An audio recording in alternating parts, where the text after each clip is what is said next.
ท่านลาวเปาซุ่งณวงไซรองประธานศูนย์กลางในลาวสร้างชาติได้แถลงเกี่ยวกับความพร้อมในการจัดกองประชุมใหญ่ผู้แทนแนวลาวสร้างชาติทั่วประเทศครั้งที่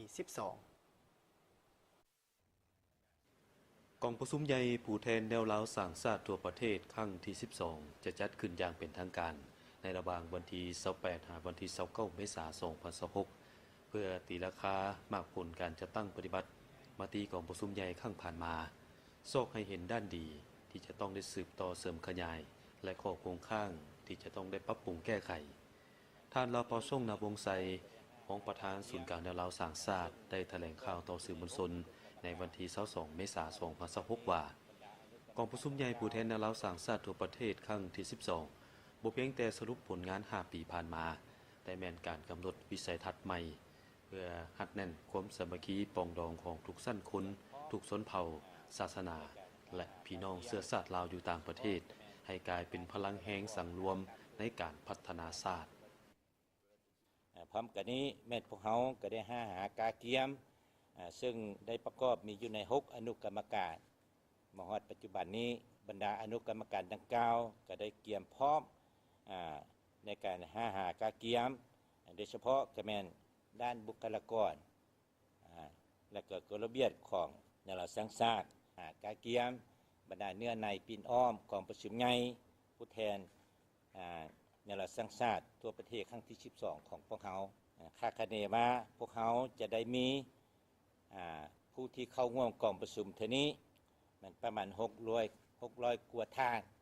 อยู่ที่หอประชุมแห่งชาตินครหลวงเวียงจันทน์มันพวกเขาก็จะได้ตีราคาคืนก็จะตั้งปฏิบัติมติกองประชุมใหญ่ผู้แทน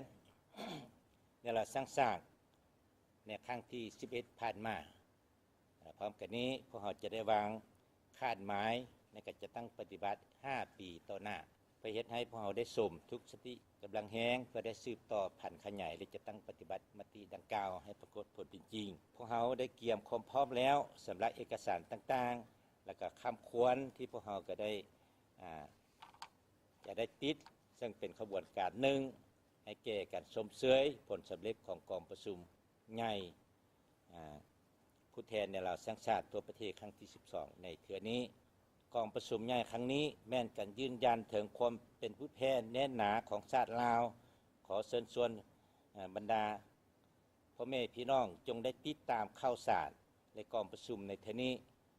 เพื่อเฮ็ดให้กองประชุมพวกเราได้ดำเนินตามเวลาที่ได้กำหนดอย่างจบงามพร้อมกันนั้นกองประชุมจะได้รับห้องเอาประธานห้องประธานศูนย์กลางแนวลาวสร้างชาติสุดใหม่เพื่อสืบต่อนำพาสีนำเวียกงานแนวโฮมต่อไปสำหรับเวียกงานการโฆษณาและขบวนการได้สร้างบรรยากาศฟดฟื้นผ่านขบวนการรักษาและพัฒนาการแข่งขันกีฬาศิลปะและการวางแสดงผลงานอย่างกว้างขวางด้านพิธีการและงบประมาณแม้นได้ใกล้เกี่ยมสถานที่บุญจิตใจประหยัดมัธยัติและรับประกันความปลอดภัยห้อยส่วนห้อยโอกาสนี้ทานลาวเปาซุ่งณวงไซยังฝากถึงสมาชิกพรรคพนักงานจงยกสูงความรับผิดชอบเป็นคันทุงน้ำหน้าในทุกขบวนการพ่อแม่พี่น้องทุกชั้นคนจงเสริมขยายมูลเสื้อความสามัคคีสร้างผลงานตัวจริงเพื่อเข้ารับต้อนวันสำคัญนี้ส่วนพี่น้องลาวอยู่ต่างประเทศขอให้ร่วมส่งกำลังแห่งใจและประกอบส่วนตามเงื่อนไขเพื่อความพัฒนาถาวรของบ้านเกิดเมืองนอน